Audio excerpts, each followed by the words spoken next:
phenomenon now. Everybody's moving into cities and leaving this is happening all over the world, massive urbanization. The Dajjal enters into cities, he'll enter into every city in 40 days. And they asked him, it's a Sahih Hadith, كيف سرعته يومئذ يا رسول الله? And he said, كريح or كغيث استدبرته السحاب, like a wind that leaves behind condensation. And that's, I guarantee you, it's an exact translation. Like a wind that leaves behind condensation or a cloud. And if you look at the modern, and then in another hadith, يَرَكَبُ حِمَارًا مَا بَيْنَ أُذْنَيْهِ 40 ذِرَاعًا. He rides a donkey that has 40 cubits between its ears. Right? And I had a list of wingspans and worked out that actually the Learjet is almost exactly 40 cubits. Right? So, and then the other thing, one of the Sahaba thought that he was coming, the Dajjal, and he came to the Prophet ﷺ and he said, Ya Rasulullah, I'm so frightened. And he said, from what? And he said, the Dajjal. And he said, why? And he said, because I heard he has a mountain of grain, and I heard that he commands the sky and it rains. And the hadith says, هُوَ أَهْوَنُ عَلَى اللَّهِ مِنْ ذَلِكَ. He's less significant for Allah than that. And the ulama interpret that to mean that it won't be like magic. He won't just point to the sky. There'll be asbab, but he'll have amazing asbab, means to do that. But there'll be means that people can understand, like engineers and things like that. In the light of Pakistan developing nuclear weapons, what is the Islamic position considering euphoria amongst the Muslims and the backlash of the non-Muslims? I think it's sign of the times. It's unfortunate. India, according to in India, what they're trying to do, the Americans are actually part of their New World Order policy is to support India, and I really actually wanted to show it's very interesting.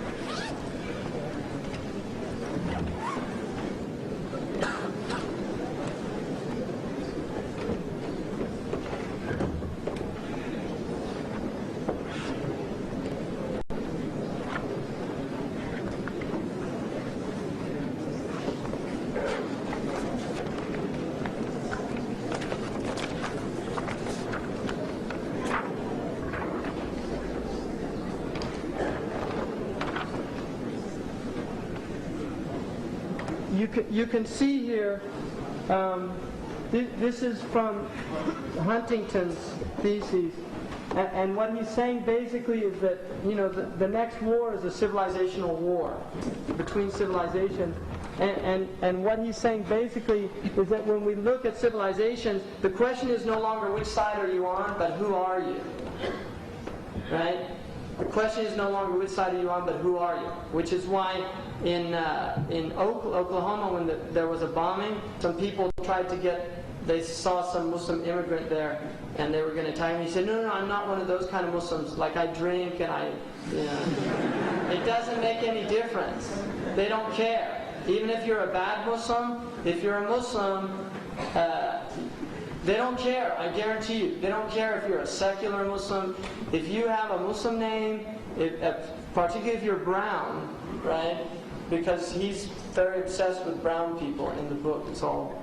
But anyway, you can see the West, right?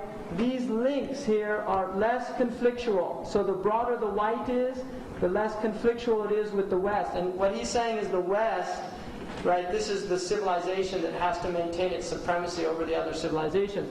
Now if you look, Japan, who Hitler called them yellow Aryans, it's less conflictual. And even in South Africa, they were honorary whites. People forget that. So the Japanese are in the Trilateral Commission. They're part of the whole, they're accepted as a superior race. Orthodox Russia, less conflictual because they're Christians, even though they recognize that the Russians are very different from the Western Europeans. It's less conflictual because of Christianity, and the example of that was Bosnia. They had to support the Orthodox because at this point it's not white anymore, it's about Muslim, Christian, and so they supported that. Now you can see also Hinduism, very strange there, less conflictual. Why? Because Hinduism, is the sacred cow of Western comparative religions. When the Western people realized that in fact their own roots are Indo-European, and the European languages are rooted in Sanskrit, when they realized that, they realized these are our ancestors. And another thing about the Hindu culture is because it's a caste system, it supports many of the concepts. The word in Sanskrit for caste is varna, which means color. And in the Hinduism, the Shudra, the lowest caste, are the black people, the Hindu Kush, the original Dravidian peoples that were the original inhabitants that came in and subjugated by the colonizing Aryan or Caucasus people. And so they see the Hindus as closer to them, oddly enough, even though they're mushrikeen, they're polytheists, and we believe in Jesus, and we believe in one God, and we believe in Abraham, and we believe in Yom Al-Qiyamah, all these things, they still see that they have more in common with the Hindus than they do with us. And that's an awesome thing for me. Now, if you notice also, Hindu, very close to Orthodox, right? Hierarchical, all these things. And then even Japan with China. China with Russia. So they see Russia and Japan as possible cues in. Now look at Islam. All of them more conflictual with everything except China. And this is the whole thing now. You see, China has been backing the nuclear development of Pakistan. And they do it as a card. It's leverage for them against the West. And this is why the Americans allowed the Indians to test the bomb. And then they knew, obviously, and from one point of view, even though it's just sad that this is where humanity is, from one point of view, there was a type of courage in it from the Pakistani government because they recognized that there would be massive sanctions. And the sanctions will hit much harder in Pakistan than they will in India.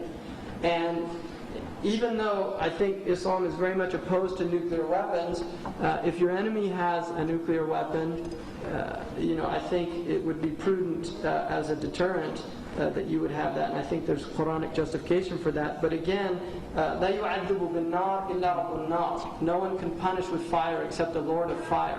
So we don't use fire as a way of killing people. It's prohibited in Islam. And nuclear weapons is using massive firepower. Why have we been created? Boy. And asking the good questions tonight. I only created jinn and ins to worship me, to know me. He created you in order for you to civilize the earth, civilize yourselves. He made you khulafa in the earth. All these things.